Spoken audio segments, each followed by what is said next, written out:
best results mean making a lot of mistakes, but learning from them. There's a lot of mistakes being made that you don't learn from, then you're bound to repeat them, and the same goes for the coffee side of things.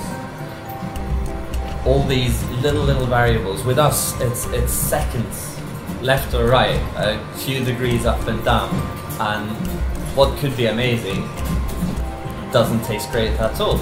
Or vice versa, you have the lucky mistakes where you do something you didn't intend at all and it turns out amazing.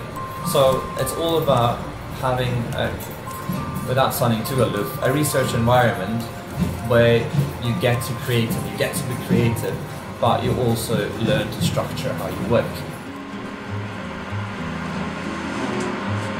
Can you imagine how much information we store in our lives that we're never going to look at?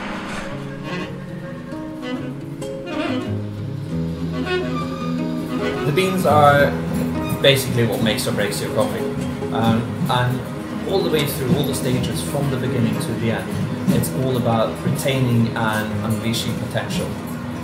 If the guys at the bottom end, the growers, don't do a proper job, then the next guys up the line, the processing plant, they won't be able to take care of the beans as well as they could do if the product is better initially. If the processing plant fails, then again, some of that potential that might have been there in the beginning is also lost. Then the storage comes into play. How do we treat them? How do we transport them? And if there's something gone wrong there, then again, you lose a little bit, and in the end, when it actually makes it to your cup, all the people in between there have been responsible for how the beans taste.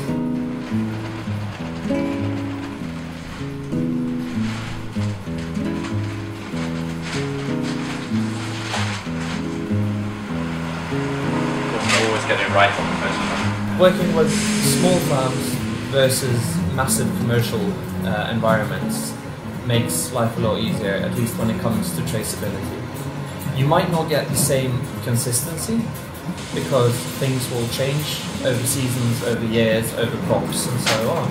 But again, what really intrigued us in the first place was we wanted to know that the coffee that we brought in had a sustainable background, not only environmentally but also socially, so that we knew that the guys who were actually producing our coffee were being paid well enough for the product they had, and that was passed down to their environment.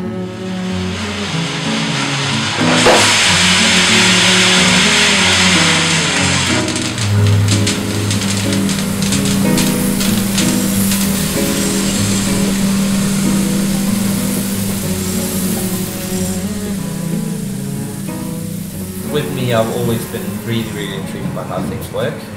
Always been a bit of a tinker top. Love breaking stuff. Prefer to fix it. That doesn't always happen. But I think finding out how things work and finding system in it. And it doesn't have to be a mechanical thing. It can be just as well a cup of coffee. Because all the way down the line, how you treat it and how you work with it and how you present it, you will have a different end result, whether positive or less so. So I was always very interested in seeing how I could take something and develop it and do more with it. So it was a very exciting start.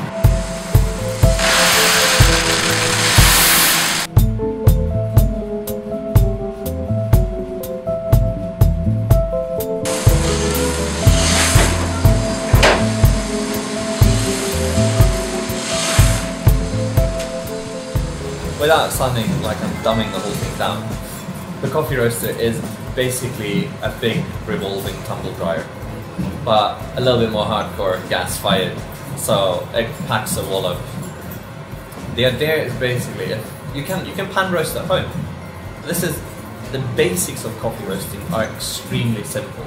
It's green beans that you get from wherever, and you put them in a hot pan or in a hot oven, and you wait for them to turn brown, and then you decide how dark you want them. That's the basics. So from that point of view, it's not tricky, but it's all in the finer details. And with a coffee roaster, you can adjust temperature, you can adjust airflow, and of course you can adjust time. So all these different variables, they impact your end result. So what my big horrendously expensive tumble dryer does is basically facilitate for me that coffee will constantly turn, so I don't burn it on either side. Same you would do in your oven. If you're oven roasting, you'll have to stick a spatula in and move it around all the time, or on your frying pan that you flip it up so it doesn't burn unevenly. What we want is coffee that's roasted evenly all the way through. So basically this is a lot like cooking, just on a slightly different industrial scale. From there on out, we want to make sure that we can replicate things, and that's where the temperature probes come in.